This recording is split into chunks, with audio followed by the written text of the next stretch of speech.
یادوں میں کیسے بسایا جا سکتا ہے؟ اس کے انعامات پر غور و فکر کر کے۔ رسول اللہ صلی اللہ علیہ وسلم نے کتنی قیمتی بات ارشاد فرمائی کہ دنیا میں بھلائی تو یا عالم میں ہے یا متعلم میں، یا علم دینے والے میں یا علم سیکھنے والے میں۔ اس کے سوا کسی چیز میں کوئی بھلائی نہیں۔ یہ علم ہے جس کی وجہ سے انعامات پر غور و فکر کرنا آتا ہے، یہ سیکھنے کی چیز ہے۔ محمد رسول اللہ صلی اللہ علیہ وسلم کی صحبت میں دن رات رہنے والے کیا چیز تھی جو سیکھتے تھے؟ وہ اللہ تعالیٰ کا تعلق تھا، وہ غیب پر یقین تھا۔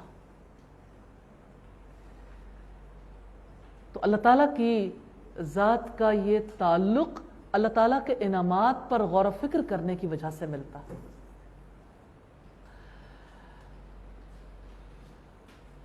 رب العزت نے ارشاد فرمایا سورہ آل عمران میں، یقیناً آسمانوں اور زمین کی تخلیق میں، واختلاف اللیل والنہار، اور رات اور دن کے اختلاف میں، لآیات لأولی الالباب، یقیناً عقل والوں کے لیے نشانیاں ہیں۔ الذین یذکرون اللہ، وہ لوگ جو اللہ تعالیٰ کو یاد کرتے ہیں، قیاما وقعودا، کھڑے ہوئے اور بیٹھے ہوئے، وعلی جنوبہم، اور اپنے پہلوؤں پر، یہ یاد کسی وقت بھی نہیں چھوٹتی، اور وہ غور و فکر کرتے ہیں زمین اور آسمان کی پیدائش میں۔ ربنا ما خلقت ھذا باطلا، اے ہمارے رب تو نے یہ سب کچھ بے مقصد پیدا نہیں کیا۔ سبحانک، پاک ہے تیری ذات، فقینا عذاب النار، ہمیں آگ کے عذاب سے بچا لیجیے۔ یہ ہے تعلق کی بات۔ اس آیت سے کتنا تعلق باللہ کا پتہ چلتا ہے۔ آسمان اور زمین کی تخلیق میں تعلق باللہ چھپا ہوا ہے، وہاں سے تعلق باللہ تلاش کرو غور کر کے کہ پیدا کرنے والے نے کیسے پیدا کیا۔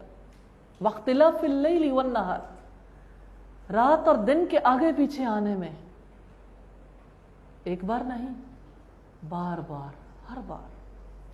اور پھر اللہ والے کیسے لوگ ہوتے ہیں؟ یذکرون اللہ قیاما وقعودا، وہ اللہ کو یاد کرتے ہیں کھڑے ہوئے، بیٹھے ہوئے، وعلی جنوبہم، اور اپنے پہلوؤں پر۔ ہم کس کو یاد کرتے ہیں؟ اپنا جائزہ تو لیجئے، ہماری یادوں میں کون بسا رہتا ہے؟ کسی کو 99 کی فکر سونے نہیں دیتی۔ اگر آپ غور کریں گے تو کچھ چیزیں ہیں جو آپ کو اس یاد کی مخالف محسوس ہوں گی۔ ہمہ وقتی یادوں کو ڈسٹرب کرنے والی چیز آپ کی زندگی میں کیا ہے، یہ آپ غور کریں گے۔ ٹیکنالوجی ہے یا کچھ اور؟ مال کی محبت ہے، اولاد کی محبت ہے، اقتدار کی محبت ہے؟ وہ کیا چیز ہے جو رب سے تعلق بننے نہیں دیتی؟ یہ آپ غور کریں گے۔ اور آج آپ کا کام بھی یہی ہے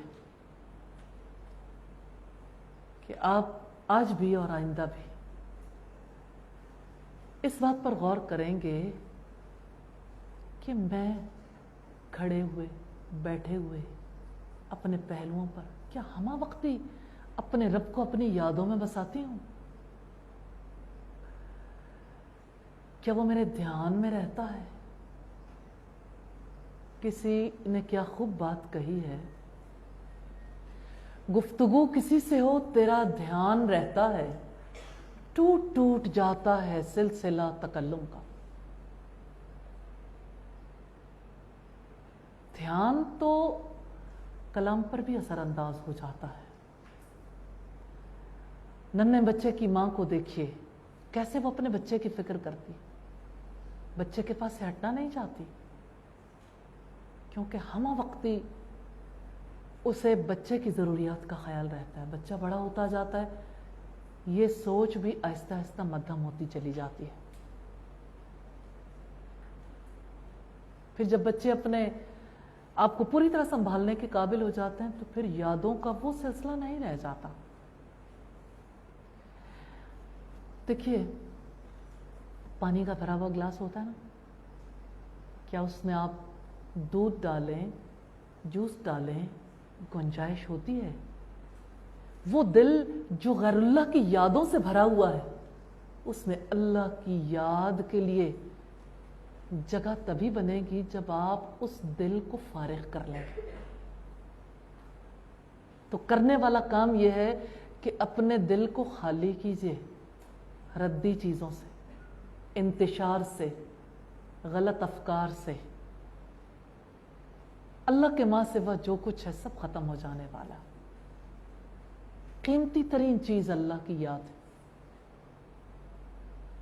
یہ اللہ کی یاد ہے جو دلوں کو سکون دیتی ہے۔ اس یاد کے ساتھ انسان کی نظر جس چیز پر پڑتی ہے اللہ کے تعلق کو لے کر آتی ہے۔ پھولوں پر جب یہ نظر پڑتی ہے تو صرف پھول کا رنگ نہیں لاتی، اس پیدا کرنے والے کے تخلیق تک انسان جا پہنچتا ہے۔ جیسے نبی صلی اللہ علیہ وسلم رات کو جب تہجد کے لیے اٹھتے تھے تو یہی آیات پڑھا کرتے تھے۔ سناٹا، تنہائی، اندھیرا اور اللہ کی یاد۔ ربنا ما خلقت ھذا باطلا، اے ہمارے رب تو نے یہ سب کچھ بے مقصد پیدا نہیں کیا۔ جب کائنات بے مقصد نہیں تو انسان بے مقصد کیسے ہو سکتا ہے؟ اس مقام تک انسان پہنچتا ہے تو اپنی زندگی میں اپنے رب کو جگہ دینے کے قابل ہو پاتا ہے۔ وہ رب کتنا عظیم ہے کہ اپنی ہر اس مخلوق کو اپنی زمین پر، اپنے جہان میں جگہ دیتا ہے جو اس سے غافل ہے، اور اس کو بھی جگہ دیتا ہے جو اس کو یاد کرتی ہے۔ بنی نوع انسان کی رہنما ہے، صراط ہدی ہے احادیث نبوی۔ بنی نوع انسان کی رہنما ہے، صراط ہدی ہے احادیث نبوی۔ بات یہ ہے کہ اللہ تو بے نیاز ہے، اسے ہمارے ذکر کی ضرورت نہیں، یہ ہماری ضرورت ہے۔ اسے ہمارے غور و فکر کی بھی ضرورت نہیں، یہ ہماری ضرورت ہے۔ ہم نہ ہوں گے، ہمارے جیسے کتنے ہی لوگ ہوں گے۔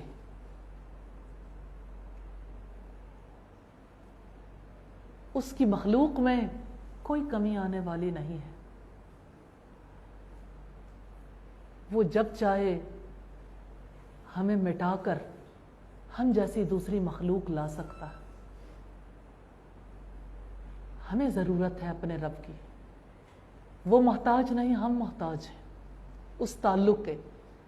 ہمیں اپنی آنکھوں کی روشنی اسی سے چاہیے، ہمیں کانوں کی سماعت اسی سے چاہیے، ہمیں فہم اسی سے چاہیے، ہمیں علم اسی سے چاہیے، ہمیں اس کا تعلق بھی اسی سے چاہیے، ہمیں اس کا ذکر کرنا ہے۔ تو نبی صلی اللہ علیہ وسلم نے سیدنا معاذ بن جبل سے یہ کہا تھا، ہر فرض نماز کے بعد یہ دعا کرنی نہ بھولنا، اللہم اعنی علی ذکرک و شکرک و حسن عبادتک۔ اللہ میں تیری مدد چاہتا ہوں، علی ذکرک، اپنے ذکر، یا اللہ ذکر تیرا کرنا ہے تو ہی میری مدد فرما دے۔ تیرا شکر ادا کرنا چاہتا ہوں تو میری مدد فرما دے، اچھی عبادت کرنا چاہتا ہوں تو میری مدد فرما دے۔ اور یہ اس کی وسعت رحمت ہے۔ رحمت کی کتنی وسعت ہے کہ وہ اپنے بندے کو اپنے تعلق کا ذوق عطا کرتا ہے، اسے اپنی تخلیق پر غور و فکر کرنے کا شوق عطا کرتا ہے، اسے اپنی رضا کے لیے زندگی بسر کرنے کا موقع عنایت کرتا ہے۔ یا اللہ ہم سب کو موقع عنایت فرما دیجیے۔ تو رسول اللہ صلی اللہ علیہ وسلم نے اللہ تعالیٰ کی معرفت کا طریقہ سکھایا ہے کہ اللہ تعالیٰ کی ذات پر نہیں، اس کے انعامات پر غور و فکر کرو۔ بات کتنی سادہ لیکن کتنی گہری ہے۔ اس کے سوا آپ کوئی طریقہ ڈھونڈ کے دیکھیے کہ اللہ تعالیٰ کے ساتھ تعلق کیسے بنانا ہے۔ ایک اعتبار سے دیکھیے تو یہ حد بندی بھی ہے